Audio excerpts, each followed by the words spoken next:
Aquí donde está usted sentado en estos días estuvo el doctor Francisco Domínguez Brito y dijo que ustedes, los del PRM, bueno, vamos a puntualizar, ¿usted del PRM o del Partido Reformista? Partido Reformista y fuimos aliados. Ok, que el PRM iba a repetir los errores del pasado en la selección de los integrantes de la Cámara de Cuentas, seleccionando directamente gente vinculada al partido de gobierno. Una situación con relación a la Cámara de Cuentas. Me da la impresión que hay muchos dirigentes del PRM tapados. A eso voy. A eso voy. Tiene toda la Cámara de Cuentas. Y van a cometer el mismo error que cometieron con esta Cámara de Cuentas. Ay, mi santa. Afirmación incorrecta. No vamos a repetir los mismos errores. En el pasado proceso se hicieron concesiones.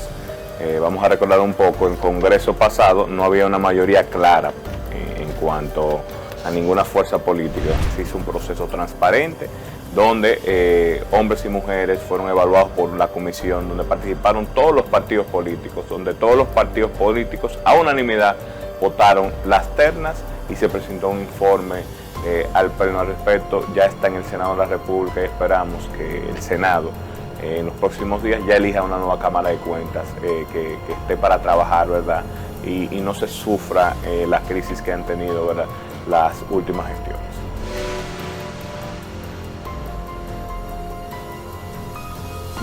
Y damos inicio a lo que es la entrevista central de este día, viernes, fin de semana ya. Pero tenemos un invitado de primera línea en lo que son los temas políticos en la Cámara de Diputados, un joven legislador que tiene una gran responsabilidad en sus manos y que vamos a conversar con él. Bienvenido, Rogelio Henao Lanza, diputado por la provincia de La Vega y para todo el país. Buenos días. Buenos días, saludar a la audiencia, ¿verdad? Y gracias por la invitación a este espacio. Bueno, vamos de una vez a comenzar por el principio. Aquí donde está usted sentado en estos días estuvo el doctor Francisco Domínguez Brito y dijo que ustedes, los del PRM, bueno, vamos a puntualizar, ¿usted del PRM o del Partido Reformista? Partido Reformista y fuimos aliados. Ok, que el PRM iba a repetir los errores del pasado en la selección de los integrantes de la Cámara de Cuentas, seleccionando directamente gente vinculada al partido de gobierno. Es una afirmación incorrecta. No vamos a repetir los mismos errores. En el pasado proceso se hicieron concesiones. Vamos a recordar un poco, en el Congreso pasado no había una mayoría clara en cuanto a ninguna fuerza política. La coalición del PRM tenía 94 diputados. Para aprobar una terna se necesitan 2/3 partes de los diputados del Pleno de la Cámara de Diputados, de los 190, si está la matrícula completa, 127. Obligatoriamente había que hacer algún tipo de concesión, pacto con los demás partidos. En esta ocasión se ha decidido solo valorar el talento, solo valorar la experiencia y no incurrir, ¿verdad?, en esos consensos que a veces distorsionan lo que son cuerpos colegiados como la Cámara de Cuentas. Se hizo un proceso transparente donde hombres y mujeres fueron evaluados por la comisión, donde participaron todos los partidos políticos, donde todos los partidos políticos a unanimidad votaron las ternas y se presentó un informe al Pleno al respecto. Ya está en el Senado de la República y esperamos que el Senado en los próximos días ya elija una nueva Cámara de Cuentas que esté para trabajar, ¿verdad?, y no se sufra la crisis que han tenido, ¿verdad?, las últimas gestiones. ¿Cuál fue el momento más difícil para armar esos quintetos? Bueno, se estableció procedimientos y eso se siguió, no hubo algún momento de crisis, se preguntó a cada fuerza política y se sometieron a votación, se votaron unánimemente el informe. Luego en el Pleno se tomaron algunas posiciones políticas, pero al momento de la discusión participaron los 15 miembros y votaron al informe, votaron a las ternas bajo los procedimientos y acuerdos hechos por la comisión, tomando en cuenta, ¿verdad?, el desempeño, el currículum, las carreras. También se balanceó un poco el tema del género para que no se fuera ni para un lado ni para otro. O sea, la comisión trabajó en base a los acuerdos internos y en esos procedimientos que se cumplieron, sacamos un informe al Pleno. El informe fue aprobado por la mayoría, gran mayoría de los diputados, y ya se encuentra en el Senado, donde el día de ayer se conformó una comisión especial para estudiar esas ternas y tomar una decisión, una recomendación final al Pleno. La sociedad civil. Siempre se ha dicho que una parte importante de la Cámara de Cuentas o de la próxima Cámara de Cuentas podría estar integrado por miembros de la sociedad civil. Bueno, al final nosotros como comisión lo que evaluamos es su experiencia, su hoja de vida, su desempeño en las entrevistas.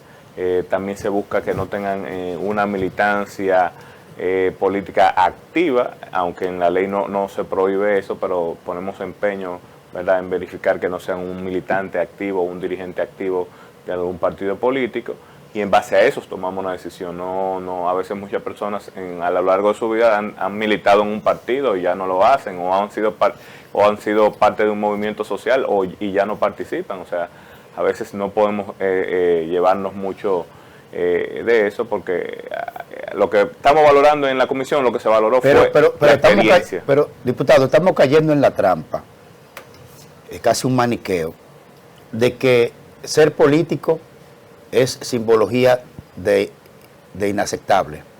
De corrupto, de ladrón.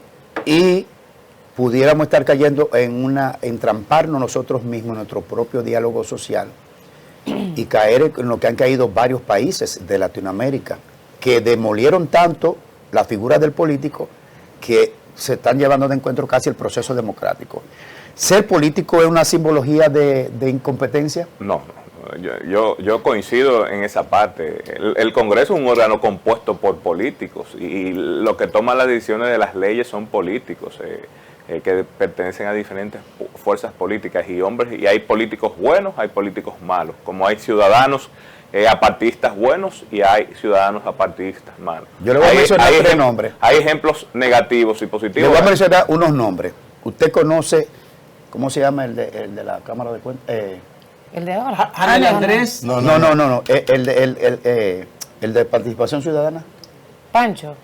Carajo, el que está en el órgano este. Samir. Carlos Pimentel. Usted conoce a Carlos Pimentel. Usted conoce a Bartolomeo, ¿verdad? Bartolomé Pujals. Bartolomé Pujals. Usted conoce a Janel Ramírez, ¿verdad? Sí, lo conoce. Claro. Son gente que lo buscaron de la sociedad civil y mire el resultado. Y mire los resultados que estamos teniendo. Entonces, ustedes se están entrampando en un tema de que no sea político. No. En este caso específico, porque va a fiscalizar, ¿verdad?, el uso de los recursos públicos, principalmente del gobierno, de las alcaldías, de los mismos partidos políticos. En este caso no es prudente que sea un militante activo. Pero nosotros somos de opinión que debe valorarse el talento de la persona y no que sea partidario lo elimine.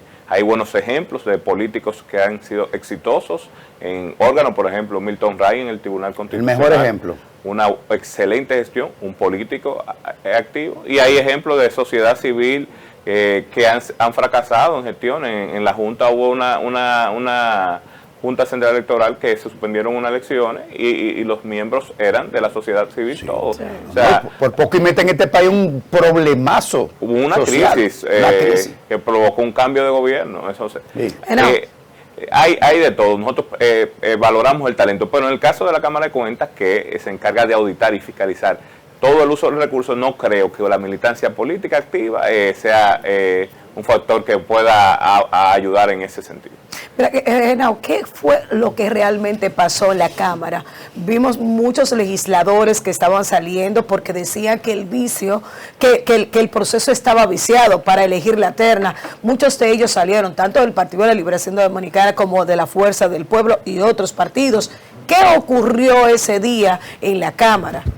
Para ponerlo muy sencillo, sus partidos políticos le bajaron línea que hicieran eso, porque en la práctica votaron, participaron de la reunión. Por ejemplo, el caso de la miembro del PLD firmó el informe y luego su partido le bajó una línea contraria y dijo, pero ¿cómo después que yo participo voy a mentir, voy a decir cosas que no pasaron en la comisión? Yo me quedo aquí y se quedó. Y igual pasó con los diputados de la Fuerza del Pueblo. Usted ve la rueda de prensa anunciando el informe, están ambos diputados, votaron por todas las ternas, votaron por el informe, están ahí asintiendo el trabajo de la comisión y luego sus partidos... Entonces eso fue una pantomima. Política, la parte política que pasa en el Congreso. Espérese. Porque si usted dice que ellos habían participado del Firmaron. proceso y después se retiran, ¿cómo usted le llama eso? Politización de los procesos, le bajaron una línea partidaria que tenían que tomar esa posición. O sea, Más ellos, simple de ahí, no le encuentro lógica. Las posiciones planteadas en la sesión no fue lo que plantearon en la comisión, votaron en la comisión. Y firmaron. Algunos firmaron, algunos votaron y las actas están ahí, están en las actas de los encuentros, las reuniones son levantadas actas y se puede ver la posición de cada uno de los miembros de la comisión y los votos también. O sea que el proceso es transparente y cualquier ciudadano que quiera solicitar esa información, ahí está. Una posición política de los partidos. entonces firmaron y después el proceso estaba amañado. Exactamente. Entonces son unos sinvergüenza entonces. Algunos, porque algunos actuaron con responsabilidad, no, y se mantuvieron en el hemiciclo y firmaron el informe. Bueno, aquí tenemos que es importante, yo pienso, mencionar los nombres de las ternas que ustedes escogieron, la Cámara de Diputados, porque ese es el procedimiento. La Cámara de Diputados crea una comisión especial, tiene una comisión de Cámara de Cuentas, que es la que se encarga de llevar a cabo todo el proceso de evaluación, de recepción de expedientes y todo eso. Entonces presentan primero 5 quintetos, que son 25, al pleno de la Cámara de Diputados, y de ahí escogen la terna, que son 5 ternas, ¿verdad? Sí. 5 grupos de 3 personas cada uno. Exacto. Entonces, tenemos la primera terna integrada por Francisco Alberto Franco Soto, Cesario Radamés Guillermo Veloz, Gira Manuela Enríquez de Sánchez. La 2 está presidida por Ferdinand de León. Pero ve uno María por uno, José Aurelina. Tomás.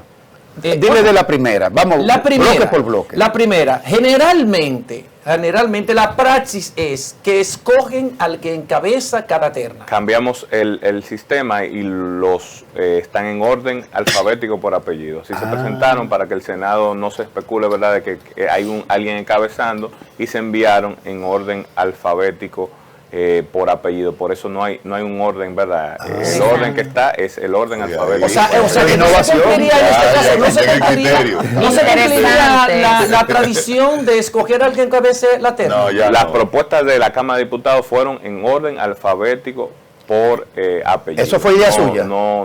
Una idea de la comisión para evitar... Es un verde. Sí, Esa es una novedad. Esa es una novedad la importante. especulación. O sea, quien encabeza no es porque es la posición principal, sino porque el apellido, ¿verdad? Perfecto. Entonces, sigo con la segunda terna, que la encabeza Ferdinand de León. La integran además María Aurelina Esteves Abreu, es importante conocer eso, Emma Polanco Melo de Mercedes, que es casi miembro de la Cámara de Cuentas. Presidenta. Eso lo digo yo. Presidenta.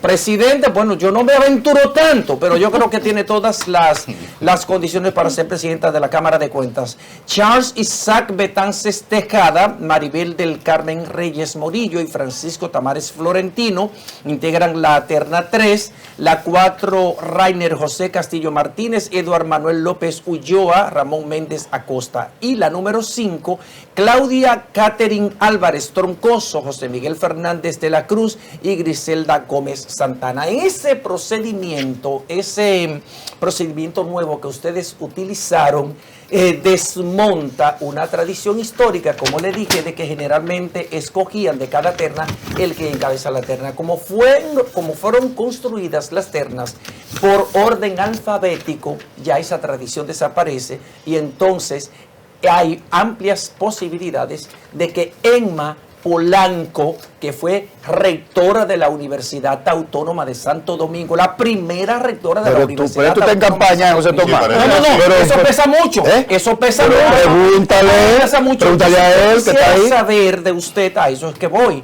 Yo quisiera saber, como diputado, como presidente de la Comisión de la Cámara de Cuentas, si usted favorece que una mujer dirija esa institución, porque Liselot Tú estás en Marte de campaña, Barrios José lo Tomás. hizo muy bien. No, estás en Liselot campaña, Marte de José Barrios Tomás. lo hizo muy bien. Y para resolver este lodazal y todo este descrédito... Pero espérate, tiene la José Cámara de Tomás, Cuentas, míralo a él ahí. hay que hacerlo.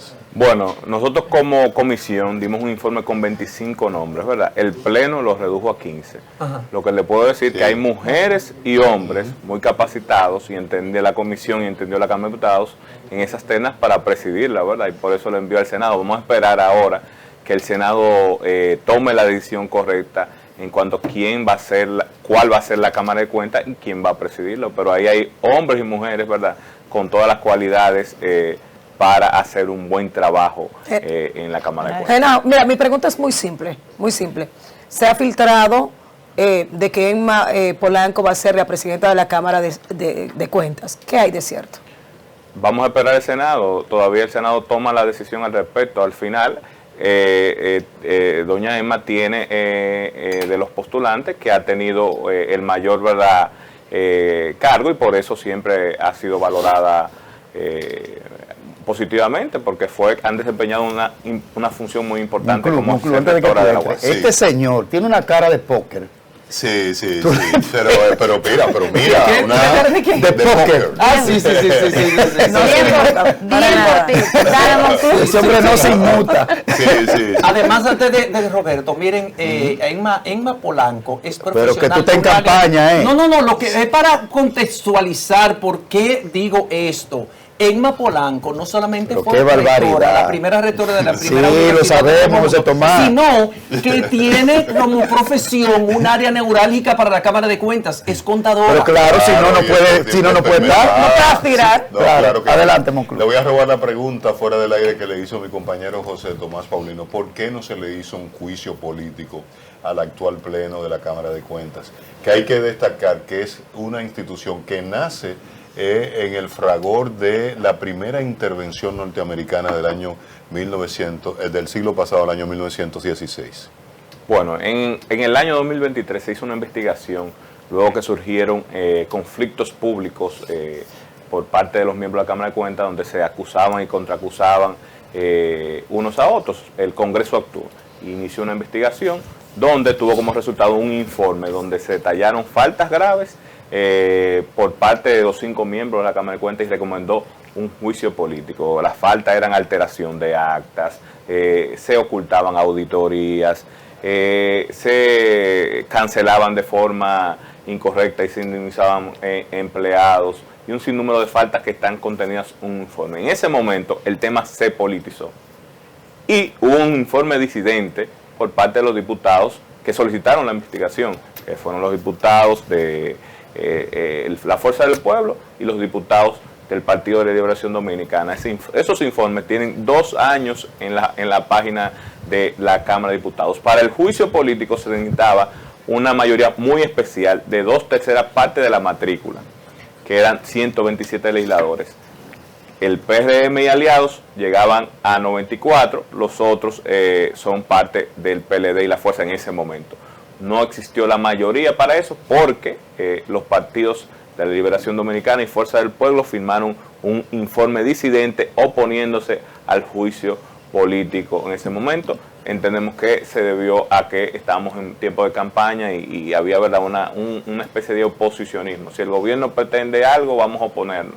Entonces, Pero espérate, José Tomás. Pero usted está diciendo que la Fuerza del Pueblo y el PLD se opusieron a un juicio político. y hay un informe disidente con sus firmas Fue así, oponiéndose fue así. al juicio político. En ese momento, los diputados incluso fueron a los medios a defender que no eran las faltas, no eran suficientes para... ¿Por pura politiquería lo hicieron? Politiquería, entendemos. Había una especulación. Bueno, lo que quiere el gobierno es tener una nueva Cámara de Cuentas de ellos. No, vamos a esperar que pasen las elecciones, que vamos a ganar y la vamos a poner nosotros. Entonces, esa fue, ¿verdad?, la actitud para simplificar un poco del proceso. Se politizó y no había los votos necesarios para aprobar un informe.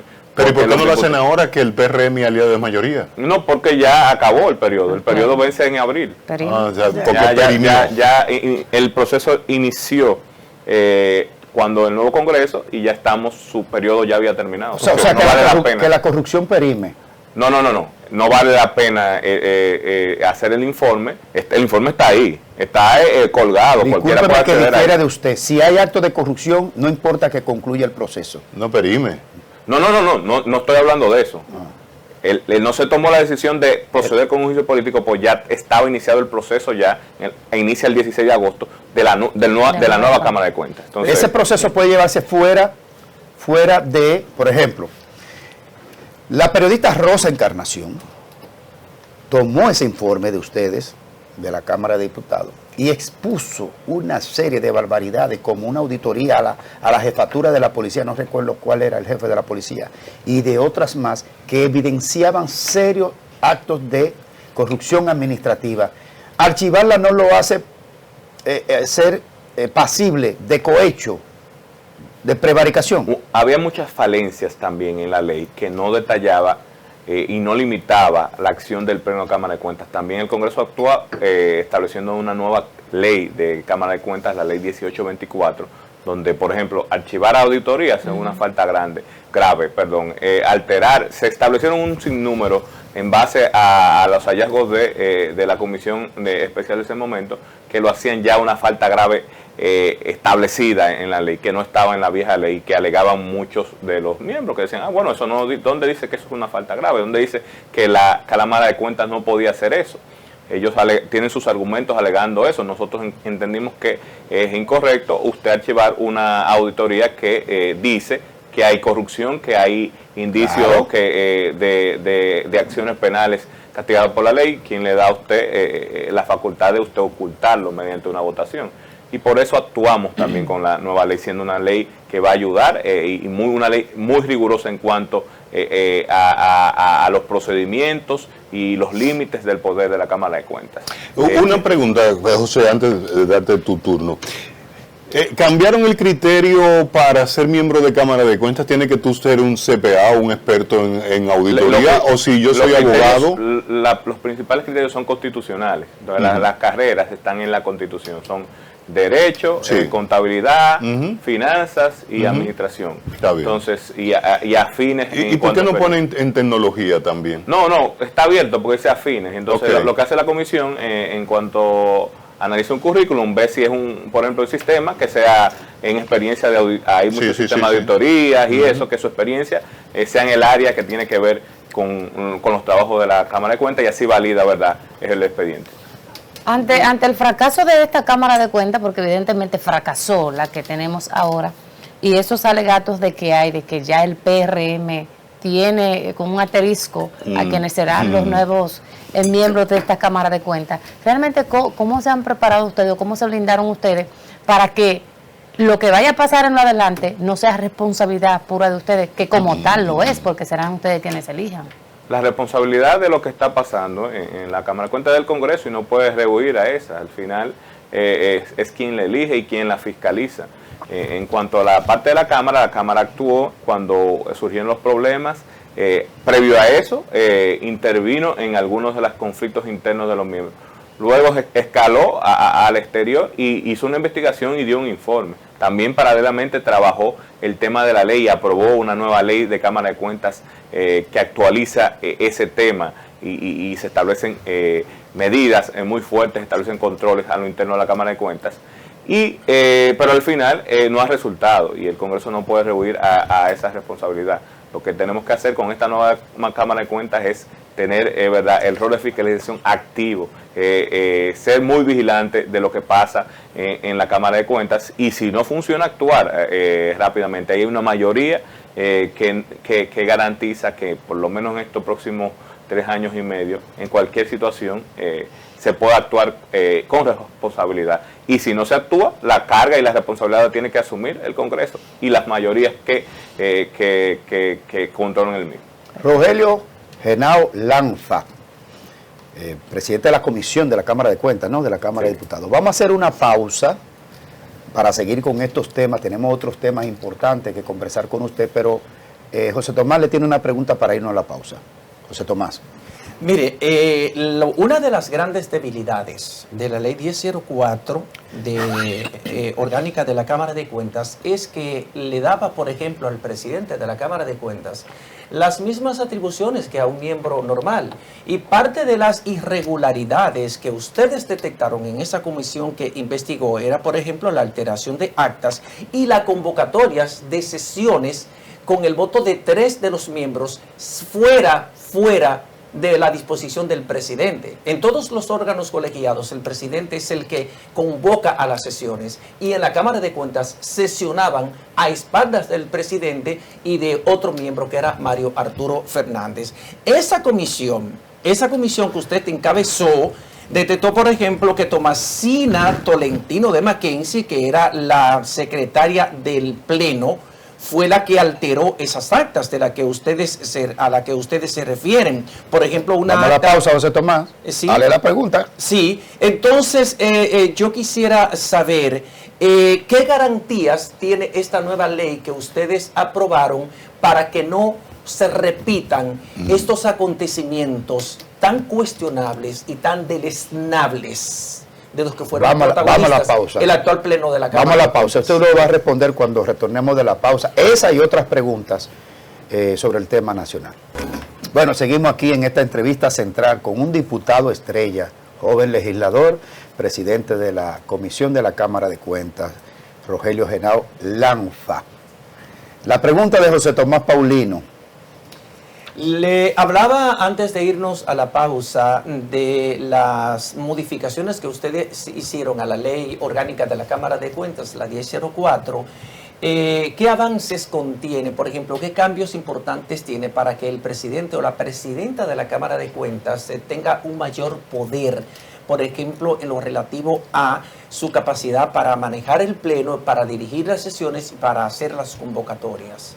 Bueno, en la investigación nosotros identificamos muchas de las falencias porque como se comportaba la Cámara de Cuentas era de manera muy horizontal, donde todas las decisiones, por ejemplo, un pleno que se convocaba de la Cámara de Cuentas tenía 15 puntos y de los 15 puntos, 14 eran administrativos. Vamos a darle estas vacaciones, vamos a cancelar a esta persona, vamos a nombrar a esta persona.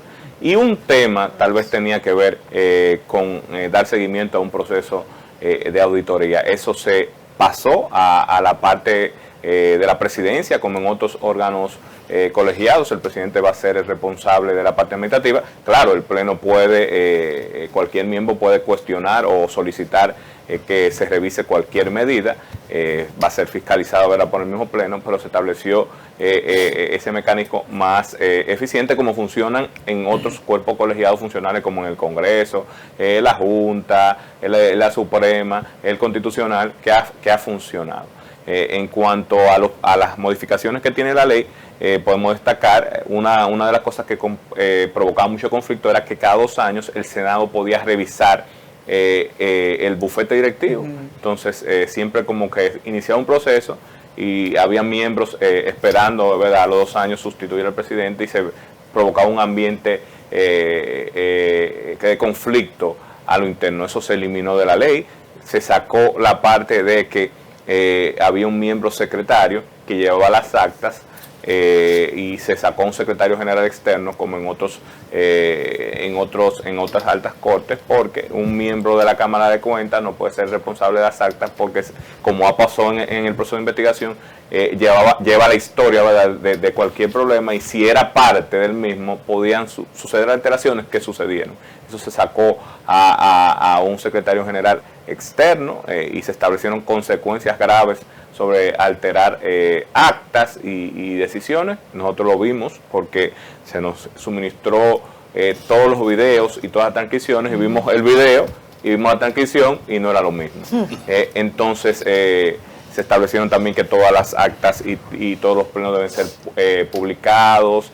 Se establecieron procedimientos en cuanto a las respuestas a la auditoría. Se robusteció el catálogo de faltas administrativas bastante, ¿verdad?, para que la Cámara de Cuentas pueda recomendar algún tipo de sanción que encuentre o falta que encuentre en cuanto a un proceso, a una institución. O sea, se actualizó la ley para evitar los conflictos que se venían dando en ese cuerpo colegiado. Ayer yo conversaba con Andrés Terrero, expresidente de la Cámara de Cuentas.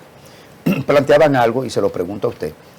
¿Es posible que en una modificación de la ley, una revisión, se pueda tener un presidente de la Cámara de Cuentas y ya que el resto sea como una especie de consejo técnico, o sea, que no haya ese tema de que haya una sola autoridad, digamos, en términos nosotros tenemos... Porque lo que hemos tenido hasta ahora, perdón, como que no ha funcionado. Coincidimos en que ya antes la Cámara de Cuentas tenía otras funciones que era lógico ser una especie de Tribunal Superior Administrativo, entonces era lógico, ¿verdad?, que fuera un colegiado, pero ahora entendemos que no, pero para eso se necesita una modificación constitucional, no de la ley, y sería un símil, ¿verdad?, a un contralor. La Contraloría hace muy similar a lo que hace la Cámara de Cuentas y es un solo contralor. Entonces, en el tema de la Cámara de Cuentas entendemos que en un futuro, ¿verdad?, podría modificarse la Constitución para que sea un contralor de cuentas y sea uno solo el responsable, porque al final quienes hacen los trabajos de auditoría no son el Pleno. El Pleno los aprueba, quien los hace son los técnicos y al final el Pleno lo que supervisa la calidad de los mismos. Bien, aquí tengo la agenda legislativa pendiente del Congreso Nacional, sobre todo de la Cámara de Diputados.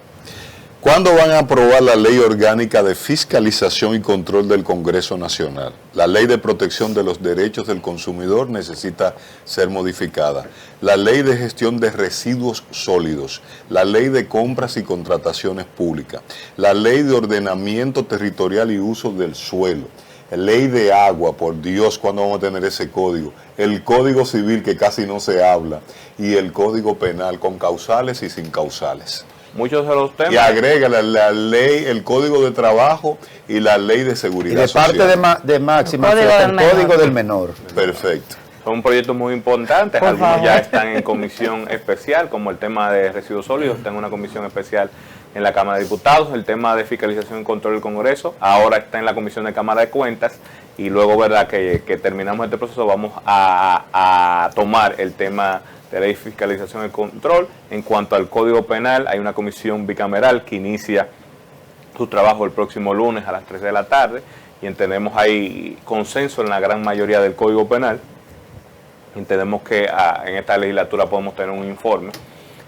Hay otros temas muy importantes, como la ley de ordenamiento territorial se aprobó, lo que falta es el reglamento, la parte del reglamento para su ejecución, pero tenemos muchos retos. Se conformó una comisión bicameral para el tema de seguridad social, la reforma laboral está, ¿verdad?, en la fase final en el Senado. El Congreso tiene mucha actividad y entendemos se está trabajando en ese sentido. Vamos a esperar que los resultados sean que vayan en beneficio de la ciudadanía. Me gusta escucharle porque por lo que vemos usted es de los diputados que va al Congreso y que trabaja, porque por lo menos todas las iniciativas que Monclús le ha presentado, usted tiene respuesta a todo y no siempre pasa eso, lamentablemente. No dijo nada del Código Civil. Sí. El Código Civil hay que poner atención. ¿Y el Código del Menor? El Código Menor también hay que trabajarlo, Hay que prestarle atención a eso, diputado, encárguese de prestarle atención a eso del Código de Menor, juéguesela y anótese unos puntitos con esto que se necesita realmente. Pero ayer la Junta Central Electoral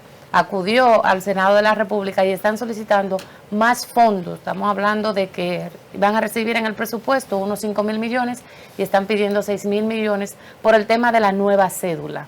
Hablemos un poquito de esto y si realmente será necesario impulsar esos recursos. Bueno, yo entiendo que estamos en un momento, ¿verdad?, donde no hay abundancia de dinero y tenemos que ser cuidadosos con el tema del gasto. Y en cuanto a la cédula que tenemos es funcional. Lo que hay que hacer es un proceso, ¿verdad?, de cambio de cédula por etapas, y ir cambiándola, ¿verdad?, en lo que nos permite nuestra economía. Tal vez esa cantidad de recursos de golpe no sea posible, pero sí hacer un proceso de escalonado, de ir cambiando la cédula y adaptándola a las nuevas tecnologías. Y vimos que lo que presenta la Junta es una cédula que va a tener su chip, que va a guardar la información y entendemos y va a poner, ¿verdad?, a la República Dominicana a la vanguardia en cuanto a la tecnología de la cédula, pero debe ser un proceso, ¿verdad?, que vaya de la mano con nuestras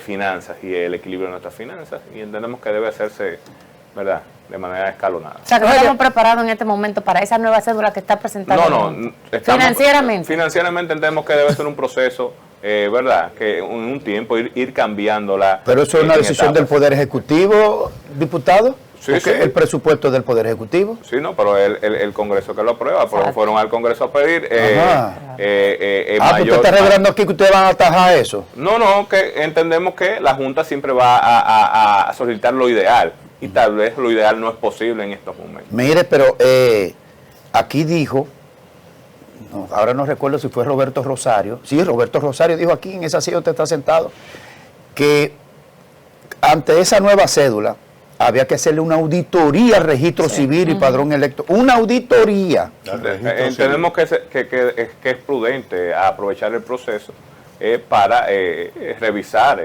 nuestro registro civil, y vemos cómo en Estados Unidos se está haciendo en otras áreas, ¿verdad?, similares, auditorías, y entendemos que debe pero lo desea vinculado a la intronización dentro de nuestro registro civil, con alteraciones con gente fallecida, claro, organismos internacionales que se meten en las maternidades a gestionarle nacimientos a niños haitianos.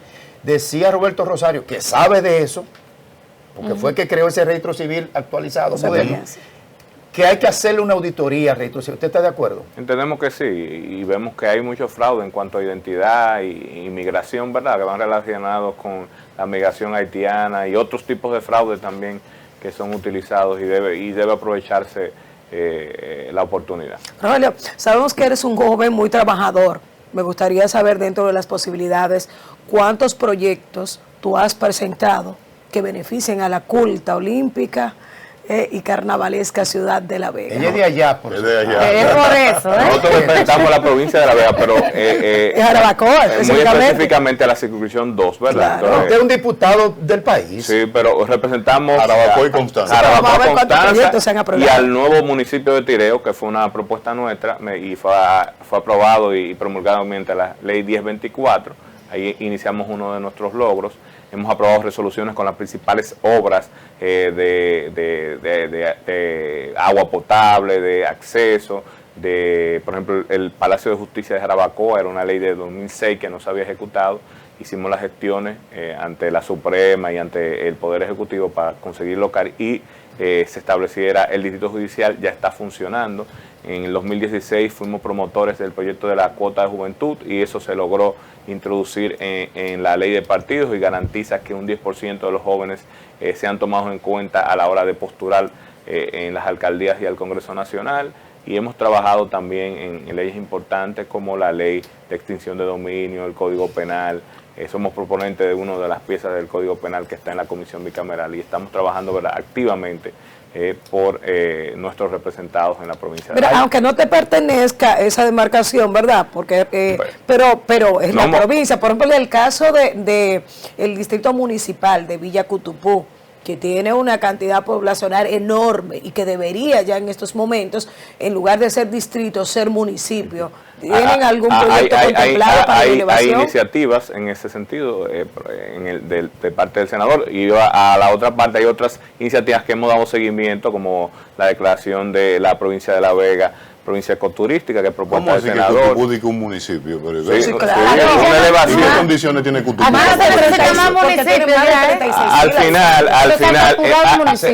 hay un tabú no ha aceptado un municipio con el tema de economía, no acepta un municipio más. Es que no estamos creando una nueva geodemarcación. Cutupú ya es un distrito municipal. Claro. Lo que tú le estás dando es la facultad ya de decidir sobre su planteamiento urbano, que no es creando una nueva geodemarcación. Claro. A veces en el tema de los distritos municipales a municipios, hay municipios como Verón, distritos municipales como Verón, como Cutupú, como a otros grandes, que son más grandes, Cienfuegos, Santiago Este, que son más grandes que la gran mayoría de los municipios. Claro. Y al Una final cosa. tienen que compartir sus recursos con el ayuntamiento. Pero Al déjame final preguntarle algo. tenemos que perder ese miedo. Y si cumple con los requisitos para ser elevado, No, está bien, como el está caso de bien. Hay que Tirso, presentar. Bien. Tiene ese proyecto. No se lleve, apostamos no a se ti. lleve. Es Apostamos una aquí. realidad que las encuestas están hablando de las candidaturas independientes. Tu padre ha hecho una posición un poco festinada, ¿no? Injusta contra las candidaturas independientes. Ya la Junta Central Electoral anunció que en los próximos días depositará en el Congreso Nacional su proyecto de normatización de las candidaturas independientes. Elías Huesin Chávez, como diputado nacional, ya hizo lo propio. ¿Qué opinión te merecen las candidaturas independientes? Bueno, yo no le tengo temor como político, partido político, a las candidaturas independientes por el sistema que existe. Es un sistema donde hay arrastre, por ejemplo, en el nivel de diputados, en el nivel de regidores, y una posición independiente a diputado o a regidor necesitaría, por ejemplo, en el Distrito Nacional, en la circunscripción 1, usted se postula independiente a diputado, usted tiene pocas posibilidades porque usted va a estar compitiendo contra 6 personas, ¿no? Y si usted va solo y va contra 6, el método de Home no lo va a ayudar igual en nivel de regidores.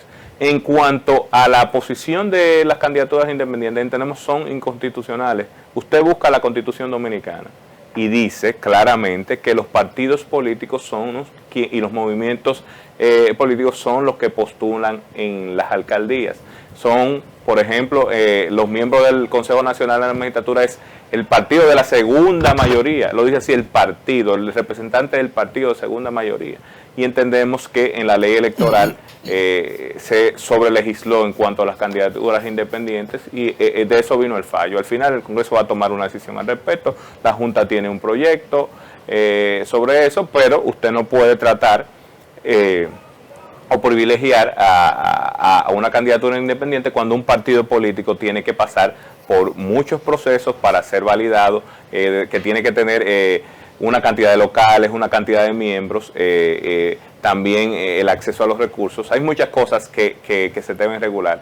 Tenemos que el Congreso va a tomar una decisión al respecto. Hay algunos que entienden que eliminando ¿El método? Eliminando de la ley electoral el tema de las candidaturas independientes se acaba el tema. Hay otros que quieren entonces que el proceso de candidaturas independientes sea similar al partido político, lo que lo haría prácticamente imposible. Entonces tenemos que el Congreso va a llegar a un consenso, pero debemos proteger nuestro sistema que nos da la estabilidad regional que ayuda a que la inversión sea y nuestra economía crezca tanto. Gracias, diputado. Gracias a ustedes por la oportunidad. Usted parece que se reunió y habló con un senador que se llama Rogelio Genao, que tuvo el tupé de decir, no se van a aceptar candidaturas independientes. Pero ¿cómo nos vamos a hacer con la decisión del Constitucional? Muy cuestionada la decisión. O sea, si uno analiza el concepto, legisla Sí, también, pero una decisión, da una reacción al eso, Congreso. mire, eso es como una cucharada de aceite de higuereta. No, Que pero es mala, pero hay que tomársela. No, pero lo que manda el Constitucional del Congreso que legisle. Claro. Entonces el Congreso legisla, Ajá. entonces puede legislar eliminando. Eso es un choque de discusión constitucional. Ellos sugieren, miren, le sugerimos esta reacción o modificación a la ley y el Congreso legisla, pero puede legislar también eliminando. Entonces esos quiere artículos. decir que la legislación del Congreso va a eliminar ese tema de la candidatura independiente. El fallo se refiere a 3 artículos de la ley electoral y la sentencia en base a eso. Si esos artículos no existen o son eliminados por el Congreso, tiene que ir a otro proceso. Vuelvo y pregunto entonces, porque eso tenemos que Es dejarlo como claro. muerto el perro se acabó la rabia. Más o menos así es en el proceso, en las candidaturas independientes. Gracias, diputado.